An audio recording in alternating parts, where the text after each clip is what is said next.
This is what we call in Hebrew, milchama al habayit. It is a war over our home. That is what they did, because what these Hamas murderers did, they went into people's homes and they murdered families. They butchered children. They cut open the womb of pregnant women and left the fetus hanging from the umbilical cord. They burnt people in cars. Jews are not supposed to be burnt anymore. But I thought when I heard President Herzog speak and talk about how on Saturday, the most Jews died in a single day since the Holocaust, it's unimaginable. And the blood is boiling, and Israel has this opportunity today to reset the equation here, to create a safer and more secure country.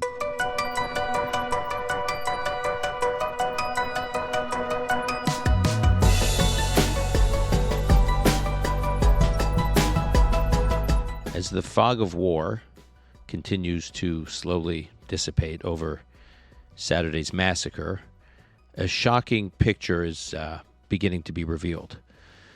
1,200 Israelis murdered, including children, babies, women, and the elderly.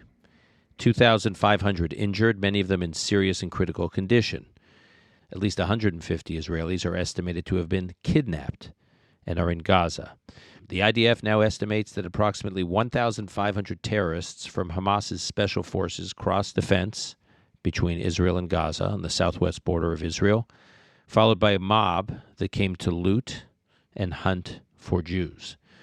The removal of the bodies from Kibbutz Kfar Aza exposed the massive dimensions of the massacre. More than 100 people there were butchered, something like 10% of the population of the kibbutz.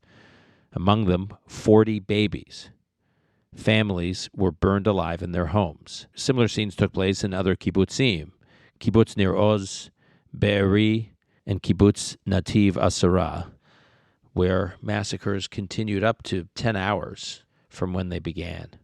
On another site near Kibbutz Re'im, where this music festival that's been much in the news was held, terrorists piled up 260 bodies of young men and women into a tractor wagon, and they tried to set these 260 bodies on fire. As a result, it is very difficult to identify some of the civilians who were killed. At a nearby IDF base that was attacked, dozens of defenseless female soldiers from the observation unit were murdered. In several cases, fathers who were experienced reserve officers who had lost contact with their sons and daughters heard that there was something happening, there was some kind of action, arrived on the scene to fight, only to find their bodies. All this is, of course, maddening, shocking, and there's not a single Israeli I know of who doesn't know someone who has been harmed in the South in recent days. In fact, I would say the same thing for most Jews in the diaspora who don't live in Israel but have personal connections to people in Israel. They all seem to know someone or know someone who knows someone. These harrowing stories will continue to unfold over the next months and years, each of them heartbreaking, gut-wrenching. As we say in Hebrew, ein milim, no words.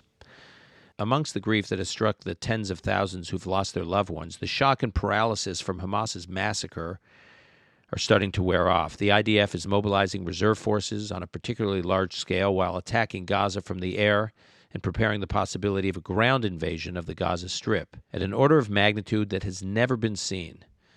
On the northern front, Israel's border with Lebanon, Hezbollah is testing Israel, but so far all we've seen are small-scale attacks. Bears watching to see if that changes. At this point in time, the objectives of the war, from Israel's perspective, have not been explicitly articulated.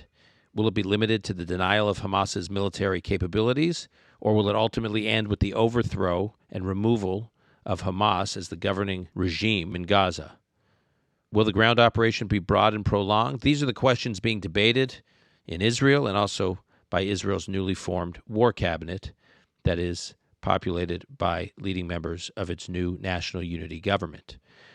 Around the world, 82 governments from 82 countries have expressed an unwavering support for Israel so far. We've seen the images, the Empire State Building, the Eiffel Tower, the Brandenburg Gate in Berlin, and in Washington, D.C., the White House have all been lit with the white and blue colors of the Israeli flag. In an historic speech, President Biden offered extremely strong and emphatic support for Israel. He made it clear that, quote, Hamas's bloodthirst is reminiscent of ISIS's most horrific murderous campaigns. Hamas does not defend the Palestinians' right to self-determination, President Biden said. Its only goal is the destruction of the state of Israel and the murder of Jews. The Biden administration has ordered the aircraft carrier Gerald Ford to the region, alongside arms shipments that have already begun landing at Ben Gurion Airport. The addition of a second aircraft carrier, the Dwight Eisenhower, is also being considered. The American message and show of force seems to be primarily directed at Iran to restrain Hezbollah, but we will have to wait to see if the message is received in Tehran and will be backed up by the United States. While Israeli political leadership has been questioned in the Israeli press, Israel's civil society is proving to be nothing short of astonishing, very inspiring. Hundreds of thousands of reservists showed up in unprecedented numbers.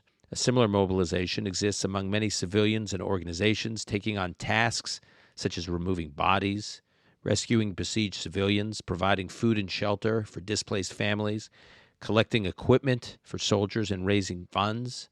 They did not wait for the government. They organized themselves. To discuss the latest from Israel on the security front, on the newly created war cabinet, and the state of Israeli society, civil society, as it responds to this war, we welcome back to the podcast Yaakov Katz, longtime journalist who joins us from Jerusalem. The world unites against Hamas for now. This is Call Me Back. And I welcome to today's podcast, live from Jerusalem, my friend Yaakov Katz, who has been on this podcast many times before, former editor-in-chief of the Jerusalem Post and currently a columnist for the Jerusalem Post and a senior fellow at the Jewish People's Policy Institute. He has been on this podcast during what I guess one could call more during happier times, but his voice is always important, and I wanted to touch base with him now. Yaakov Katz, thank you for being here. Thanks, Dan. So, Yaakov, before we get into the substance, or the macro, if you will, let's start with the micro. You have family, very close family, that is on the front lines, both, kind of metaphorically and literally, of this crisis. Can you talk about what's going on with your daughter and other members of the family? So my daughter is currently in what's known as Bad Echad, right? The officers training school down south, based in Mitzpe Ramon in the Negev desert. She had finished up 1 year in the Army, and she was about to, she's in officers training to sign on for a third year as opposed to just 2 years. And of course, on Saturday morning, we woke up to the news of what was happening. She was called back to base. To take your daughter, I didn't drive her all the way down to Mitzpe Ramon. They had a shuttle coming from Jerusalem, but I can tell you that to take your daughter, and she's not frontline combat, but they up their combat training during officers training, and now she's in one of the cities somewhere in the south, one of the cities where there was the fighting. Not sure what they're doing. I think some sort of security and things like that. But when you take your daughter to a bus and they're leaving for a war, and she walks away with her gun and the backpack, that does something to you, right? My brother calls me, my younger brother, about 10 years younger than I am, lives out in Herzliya, married with a 2-year-old baby at home, a 2-year-old kid, and calls me in the middle of the day and says, I've been called up. And he's going up to the Lebanese border, and he's been there, and he texts me, we talk throughout the day. He can't really be with his phone, but he's spending a lot of the time in the bunker because of all the Hezbollah rockets and mortar shells and anti-tank missiles. And then we have 3 nephews who are, these are triplet boys. Each one is in a more elite combat unit than the next one. And the three of them are down there deployed along the border with those frontline units. They're the ones who are going to go in first when this offensive begins. And we're, obviously we're not sleeping. I know my parents, my wife's parents, they're not sleeping, our siblings, everybody, but we're no different. Dan, it's a story that all Israelis have. I mean, you have family here in Jerusalem. You have family who you have probably nephews and nieces that have also been called up. Yeah, I've got two nephews. I've got two nephews who've been called up to reserves. One of whom, he and his wife, have both been called up, and they have kids. So it's just so. One of my sisters is just figuring out how to, deal with making sure she can cover what both parents are going to be gone in the reserves, and then I have other family, more distant, close personally, but not nephews or nieces, who are one family of, I think, five kids, three of whom have been called up, one of which is in a commando unit, and like your nephews, it's pretty clear he'll likely be on the first wave in, and it's one thing I've been trying to explain over here in the U.S. is Israel is such a small country. Numerically, geographically. So everyone really does know everyone. Everyone has a connection to everyone. So everyone knows someone who's like your family, typical, right? All these family members serving in different units. And then everyone knows someone who's has a child or a sibling who's been taken hostage or has been killed. Or, I mean, everyone. So it's numerically small and it's geographically small, but it's also nationally, sort of communally small. It's a family, the countries. And I just think people, and you and I have talked a couple times on this podcast about the domestic tumult over the last 9 months, which we don't need to revisit now. But I do think people forget that Israel is a family, and it's a family that fights with each other a lot. There's a lot of intensity and noise and contentiousness in this family. But if you poke that family from outside, if you threaten that family from outside, don't bet on the division within that family that you saw previously as an asset in your battle and your attack on that family, because it's a family that comes together. And I just think people are finding it jarring what they saw in Israel over the last 9 months and what they're seeing now. Saul, Saul Singer, who my brother-in-law, my sister's husband, and my co-author of our last book and our next book, he told me last night that the numbers he's seeing, I don't know if you've seen similar numbers, they did the reserve call-ups, and they always overshoot on the reserve call-ups because they assume they'll get most people, but some people are traveling, they don't get it. There was some talk of some reservists stopping to perform their reserve training because of their protest of the judicial reform proposals. They didn't know if that was so they overshot. He told me the latest numbers he had seen in terms of reserve number turnout, 150%, meaning they have way more people showing up than they need. And those are the reservists that have actually been called up. Then there's a lot of people who are just showing up saying, look, I know I wasn't called up, but put me to work. Yeah. This is what we call in Hebrew, milchama al habayit. It is a war over our home. That is what they did, because what these Hamas murderers did with their murderous rampage on Saturday, October 7th, is they went into people's homes and they murdered families. They butchered children. They cut open the womb of pregnant women and left the fetus hanging from the umbilical cord. They burnt people in cars. Jews are not supposed to be burnt anymore. But I thought when I heard President Herzog speak and talk about how on Saturday, the most Jews died in a single day since the Holocaust, it's unimaginable. And the blood is boiling, and Israel has this opportunity today to reset the equation here, to create a safer and more secure country. That is what this is all about. So let's talk about that.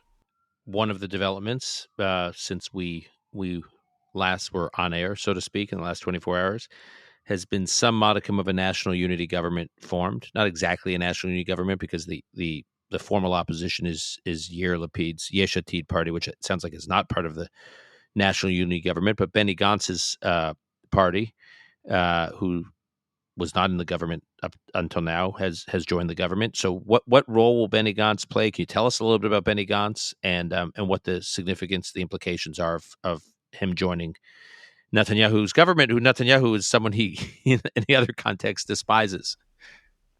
Look, Benny Gantz, is a former IDF chief of staff, former general, spent 40 years in uniform, left in about 2013-14, and then spent a couple of years outside, and then decided to jump into politics in the end of 2018. He, in 2020, if we all remember when COVID broke out, he decided to join Netanyahu's government. And we all remember Netanyahu at the time said, no shtick, no tricks. I'm gonna hold to this rotation. I'm gonna let Benny Gantz become prime minister. Well, that never happened. So there's bad blood between these two men. But what Benny Gantz has said is that if I was willing to join the government over a flu, how could I not join the government now when our future is on the line? And you have to commend the guy for it. He was up in the polls up until now because of the judicial reform. But so he could have said, I'm not going to join the government. Let the failures, whatever happens, stick only to Netanyahu. But he salutes the flag first. And you have to give him credit for that. I just want to stay on this point that Yaakov's making, is that during the judicial reform debates, fights, protests over the last 9 months, Netanyahu's party's popularity plummeted, and the Likud party, the right bloc basically, and the non-right bloc had gone up, but the biggest beneficiary was Benny Gantz's party, and I think it's partly because you had a lot of center-right voters who had traditionally voted Likud moving to Benny Gantz. So you're right, Benny Gantz could have bided his time and said, I'll be prime minister. What do I need to save you, Bibi? But exactly. You're right. It's country first. And what role will he be playing in the government? So for now, it's a government just for this, just for the war. There's a precedent to this, Dan. You remember back prior to the 1967 war. Yeah, Menachem Begin joined exactly. Levi Eshkol's government. Exactly. Yeah. So we have this precedent in a time of emergency. I think, by the way, one of the reasons that the ground offensive had not yet happened until the merger or the establishment of this national unity government is because Netanyahu wanted first for there to be unity before sending troops into Gaza. But what Benny Gantz will be is basically there's going to be a war cabinet. The war cabinet, where the big decisions will be made, will consist of Netanyahu, Benny Gantz, and Yoav Gallant, who is the defense minister. As observers to this war cabinet, you'll have Ron Dermer, former ambassador of Israel to the U.S. and current strategic affairs minister, as well as Gadi Eisenkot, another former IDF chief of staff who is in Benny Gantz's party. So if you look at this makeup of the war forum or this war cabinet, you got 5 men, 2 of them former chiefs of staff. Yoav Gallant, a former IDF general, was the head of Southern Command. And then Ron Dermer and Bibi Netanyahu. Head of Southern Command, which is where the Gaza everything war is going on. Exactly. Gallant is exactly perfectly positioned. So he was the head of Southern Command, by the way, during the 2008-9 Operation Cast Lead, when Israel went deep into Gaza. So he has vast experience down there. This is a very serious war cabinet, and it's meant to reassure us that decisions will be made the right way. And it's as notable for who's not in it as who is in it. Because some of the more polarizing figures in Netanyahu's government who were in the security cabinet, I think up to now, are not part of this war cabinet. I think that's an important statement too. The Netanyahu and Gantz held a press conference today announcing the unity government. Gantz said, and I quote, Hamas needs to go extinct. He also said, we'll do everything we can to bring back the hostages. What does he mean by Hamas needs to go extinct? Like, that's a pretty powerful statement. Yeah, there's a lot of slogans being thrown around right now. We need to topple Hamas. We need to collapse Hamas. We need to destroy Hamas or make Hamas go extinct. What does that mean in practice? That's very complicated. I think that what Israel's goal here is to completely degrade Hamas's military capabilities. Only so much can be done from the air. This is sending the troops on the ground, going house to house, door to door, killing Hamas members, capturing Hamas members, and destroying as much Hamas terrorist infrastructure. Hamas will not be standing after this. We can't have a situation where Hamas at the end can fire rockets into Israel. We can't have a situation where they can threaten us on the border. But what happens after? we're not going to put our own puppet in charge of Gaza, right? That won't work. The Palestinian Authority can't just come back to the Gaza Strip. They were kicked out back in 2007. So what's really going to happen in Gaza that will be different the day after, besides for having just a weakened Hamas? I think that is the big challenge here. And it's about getting the Palestinians to change their own reality. Can they do that? We don't know. But can Israel create a more safer and a more secure reality for itself? That it can do. Gantz also said in the press conference, this is not a political partnership, meaning he and Netanyahu are not in a political partnership. He said it is a partnership based on a shared destiny. I mean, I honestly, Yaakov, I obviously follow Israeli politics very closely, but I also follow the politics of other countries. One closest to me is the United States, which I've worked in. I follow the politics of the UK. I follow, from afar, I follow Canadian politics. I follow politics in many countries.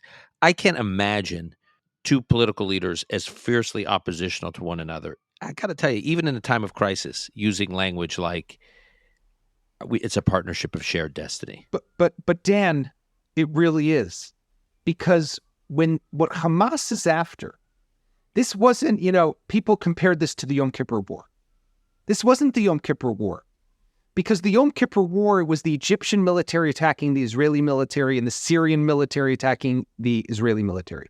The captives of the Yom Kippur War were prisoners of war. They were soldiers.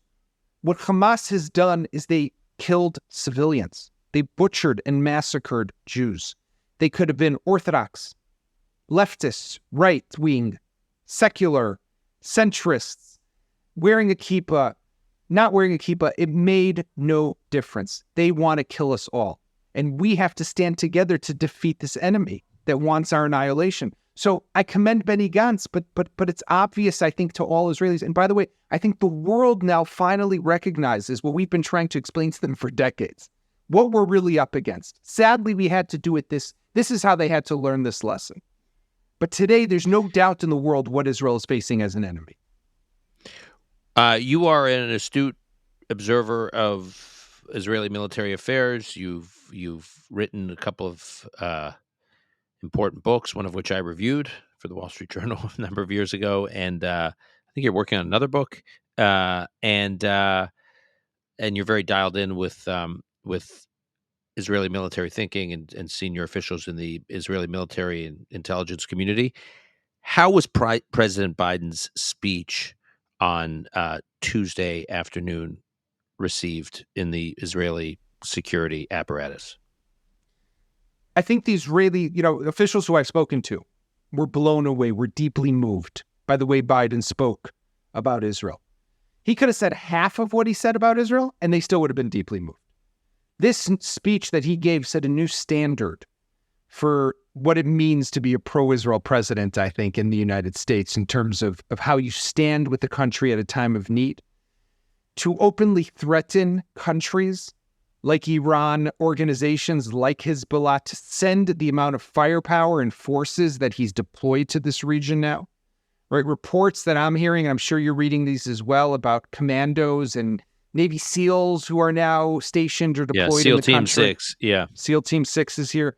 The deputy head of the State Department's negotiations team is already making his way here together with Blinken when Blinken's going to be here. So they are all full force on, but the talk and the rhetoric and the way to say there's no daylight, we stand, we understand what Israel's going through. Israel has to respond. Israel has to fight back. That moved people. And I think that what we're seeing right now is this understanding that we have the support of the world's most powerful country. And that gives Israeli military planners the feeling right now, this will all change, Dan, and you and I both know that right now they can go gloves off. But someone's going to tell them at some point that they got to put those gloves back on. But for now, that feeling is important. Yeah. So my understanding, and like I said, you're closer to these things than I am, but my understanding of all, when Prime Minister Netanyahu spoke with President Biden on Saturday, it sounds like everything Prime Minister Netanyahu asked for, Biden agreed to give, the most important of which was time and space. Give me time and space. This is going to be a long war, and in so many words, these are my words now, no time soon will it be, quote, it's time for diplomacy. The time for diplomacy has arrived. That's not normally in these skirmishes with Gaza. There's fighting. The U.S. administration, whoever it is, has Israel's back for some period of time, and then it gets ugly, and then it's, quote, time for diplomacy. And it sounds like Prime Minister Netanyahu says we really need you to stand with us, but back off and let us do what we're going to do. And it sounds like he received that commitment, which in a sense is, we talk about Iron Dome and the miracle of Iron Dome all the time. It sounds like what Netanyahu is looking for, what the Israeli government is looking for, is like a diplomatic Iron Dome. It's like, we need you not only to get us the hardware we need to fight the fight, but we also need the software. We need the diplomatic Iron Dome. We need you to basically tell the Western world to back off and give us space. We need you to give us diplomatic cover at the UN, because it's inevitable that something bad. There'll be players who try to gang up on Israel at the UN, and it sounds like the government, Netanyahu et al, are getting, or at least it sounds to them like they're getting what they're asking for. Yeah, my fear is that's going to run out, and there are military officials who are talking about maybe a week or two that they're actually going to have on the ground. And the reason is because once the casualty numbers start to climb on both sides, but mostly for this purpose on the Palestinian side, the world's patience is going to run out, and the distance as it grows from the massacre of October 7th to where we'll be in a couple of weeks, people will have forgotten those images, and the B-roll in all the interviews is going to be from Gaza as opposed to from Kfar Aza, one of the kibbutzes that was burnt down. That will change the conversation and the sentiment. Which means that the clock is kind of ticking. And Israel, when it does go in, it's going to have to go in with aggressively, with strength and force, and going to have to plow through.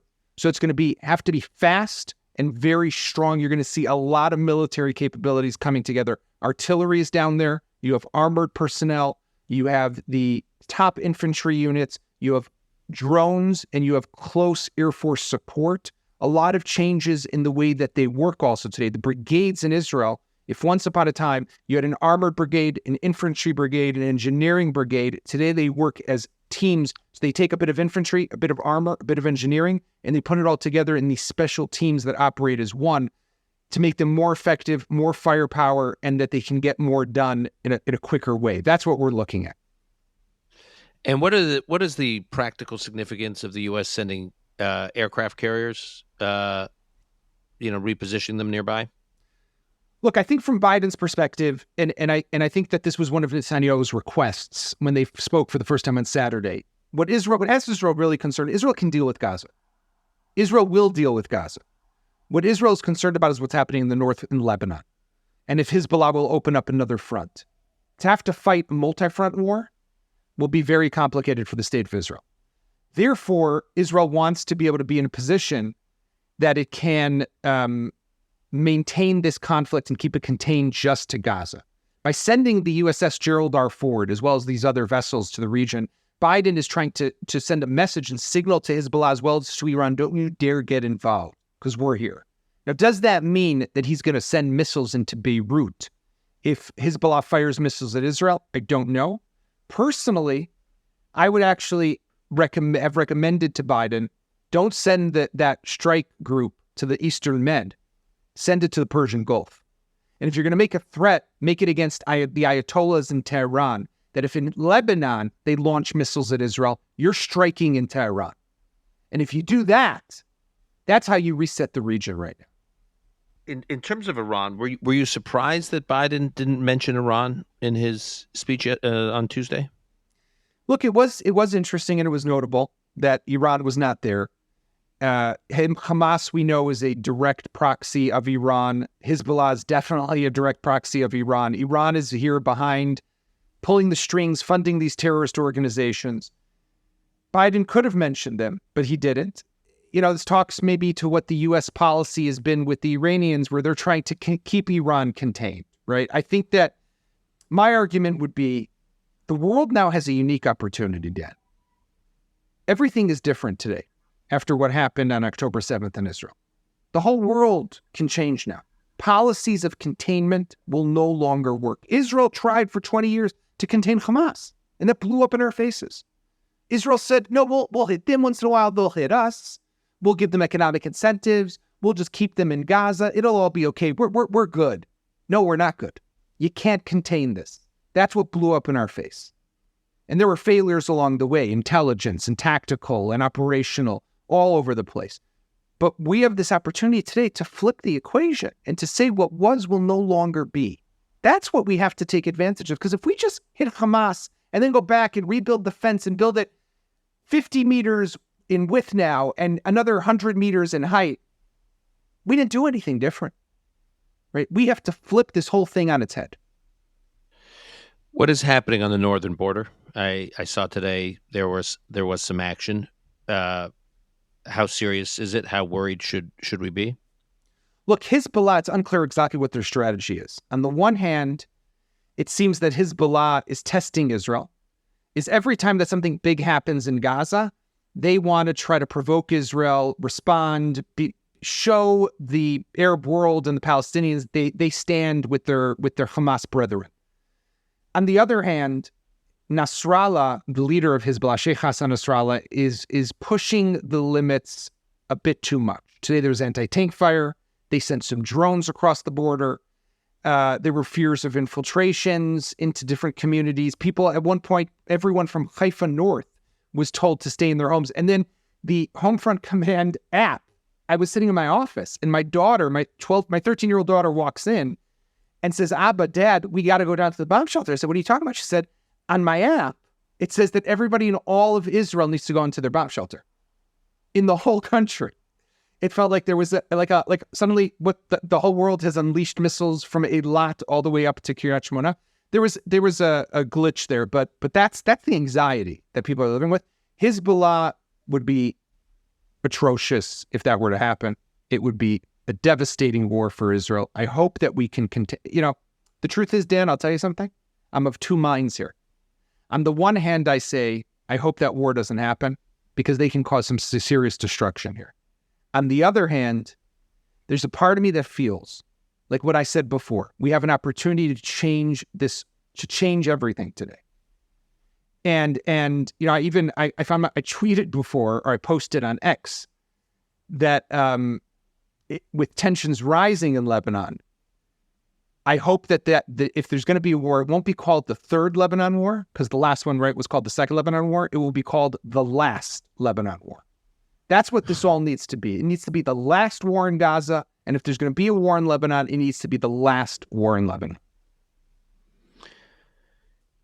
Are you worried that we had been all excited 2019 and then obviously in 2020, the warming of relations between the Gulf states, and then 2020, the actual Abraham Accords, and then there was all this talk and excitement, and I think a lot of movement on this Saudi-Israeli normalization track over the last year or so, especially over the last few weeks, with Mohammed bin Salman and Prime Minister Netanyahu, both in New York the week of the UN General Assembly, both speaking openly about how far things how fast things were moving on the normalization track. It was quite extraordinary.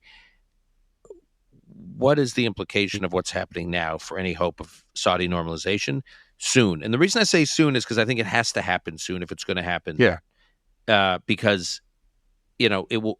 Some of this will require a major role for Washington in terms of potentially a new defense pact between Saudi Arabia and the United States, which requires Senate approval. Obviously, there's all sorts of technology and equipment and advanced arms that the Saudis will want potentially key ingredients to its civilian nuclear program. A lot of that will have to go through Congress. And, at some point, Congress shuts down sometime before the end of the year. And then next year, we're in an election year. And the idea that you're going to get both parties working together on this will be very difficult during a very tense U.S. election year. So one of the reasons you needed the Saudi normalization plan to get so much momentum is because you needed that momentum to get it done quickly because of the Washington calendar, not the Saudi calendar and not the Israeli calendar, but the Washington calendar. And I'm worried that the clock is running on the Washington calendar, to mix metaphors, and this may have blown it up. It may have blown it up. I think there's two ways to look at it. I think back to the Second Lebanon War, when we didn't have normalized relations with the UAE or with the Saudis or any of these countries, and behind closed doors, and I remember hearing this from the prime minister at the time and the defense minister, but behind closed doors, the Gulf states were saying to Israel, hit them hard, give it to those Hezbollah guys. They wouldn't say it publicly, but they would say it behind closed doors. I think that they have that same feeling today. Now, the Saudis won't come out publicly and say, we support Israel's war and operation to take down Hamas. They also came out with a I would say, not such a good statement when everything began on October 7th on Saturday. It was not a positive statement. It called for restraint right away. But I think we do have to recognize that it's complicated for them. But it could end it, and it could have been that that's what Hamas's agenda always was to kill this normalization. But it also, Dan, and you know this just as well as I do, this could be the platform upon which the normalization is actually sealed and the deal is done.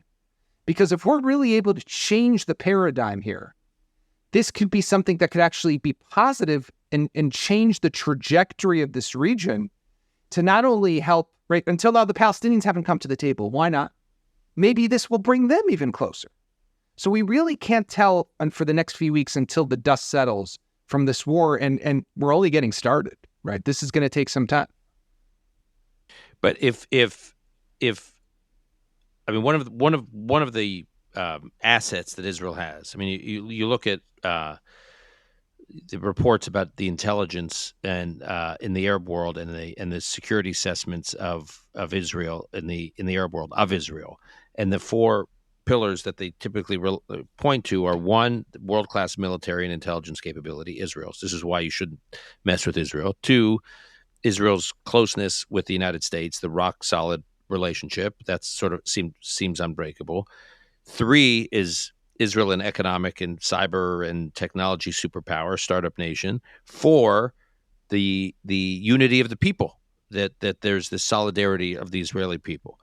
And those are the four reasons why it's very difficult to attack Israel. On the first point, if Israel doesn't go in hard against Hamas in Gaza and doesn't work aggressively and competently, even if it's messy, even if it gets really ugly, I do worry that the Saudis will look at Israel in the first pillar and say, are we that attracted to Israel's military and intelligence juggernaut?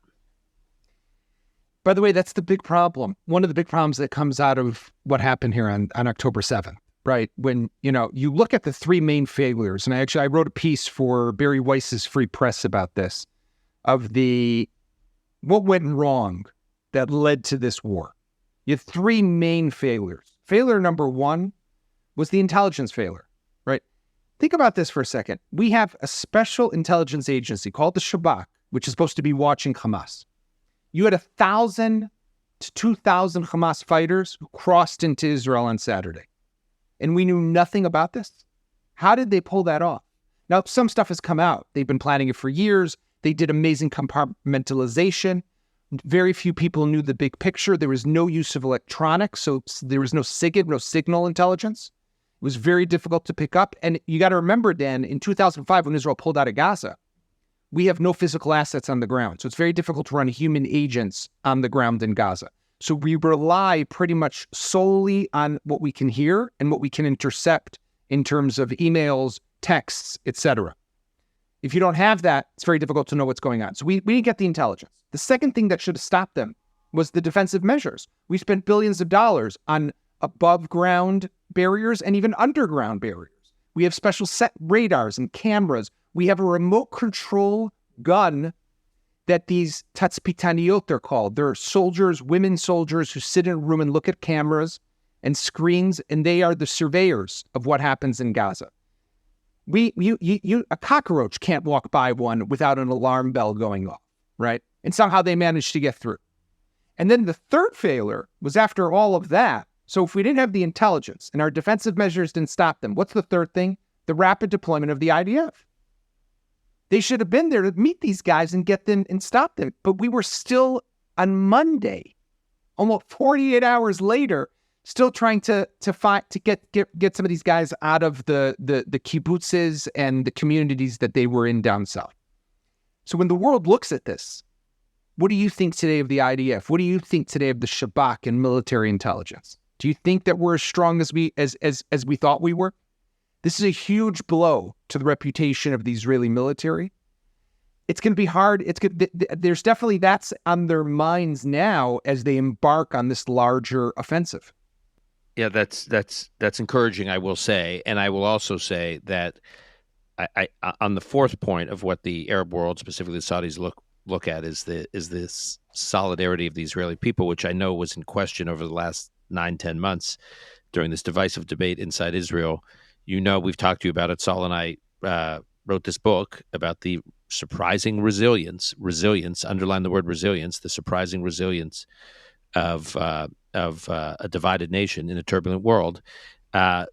They're watching that resilience. They're watching that solidarity, and they're watching that resilience. And I just want to end on that. I want to end on that point and get your take, because it is true that it took Benny Gantz and Netanyahu and the political leadership of Israel took them 5 days to unite, which is impressive, as you said, as they talked about their shared destiny. But it took Israeli society about 5 seconds to unite. When you just think about immediately after what began on Saturday, which are Israelis just stepping up and volunteering to remove bodies, rescue families, provide food, provide shelter, mobilization of displaced families, funeral and shiva attendance. I saw this something on social media last night that I reposted of a Brazilian immigrant to Israel who made Aliyah and was serving in the army. And there's this program called Lone Soldiers, where the Israeli society looks after Israeli soldiers, Israelis who move and serve in the military who don't have family there. And this person heard that this Brazilian immigrant to Israel was having a funeral, and he wanted to show up at the funeral. And he'd heard word about the funeral, and he couldn't get in because there was thousands and thousands of cars lining up on the highways to get into the funeral of a stranger, of someone they didn't know. And this was all happening in real time. And you're seeing some of the content being created, the video content, all these things that Israelis are doing on their own. They didn't wait for the government. They organized themselves. In any other society, by the way, we saw some of this, for what it's worth, during COVID in Israel, is the society organizing itself. The world is watching that. Dan, I couldn't have said it better. That's the beauty. That's the secret of Israel, right? The secret of Israel is that we know in times, sadly, you only really see it in times of hardship, but it happens all the time, where when someone falls down, there's going to be someone to help them get back up. You see it in every place, every little sphere today of society, in helping the other person, in sending. There's a great. I'll share this with you after, but there's this great recording that's been making the rounds on WhatsApp today of a soldier saying, "Hey, I'm serving in X place, and I'm calling on Am Yisrael. I'm calling on the Jewish people to help me. Take back all the food you've been sending me. Take back all the underwear and socks you've been sending us. We have too much. We don't have room for it anymore. Take it all away." Because, but it's no joke. I mean, you know how many I'm sure you're getting how many GoFundMe projects there are, and how many should we buy this and buy that? But you know what? It warms my heart, and that's why ultimately, Dan, you know this. That's why we'll prevail. That's why we will win, because we sanctify life. We believe in the preservation of life, and we believe in the beauty of each other. And that is that keeping us together is what's going to make us come out of this stronger, more secure, and a better people. Yeah, the world thinks that the secret weapon in Israel is a purported nuclear program. But what you're saying is they're wrong. The secret weapon of Israel is the health of its society. Exactly. Yeah.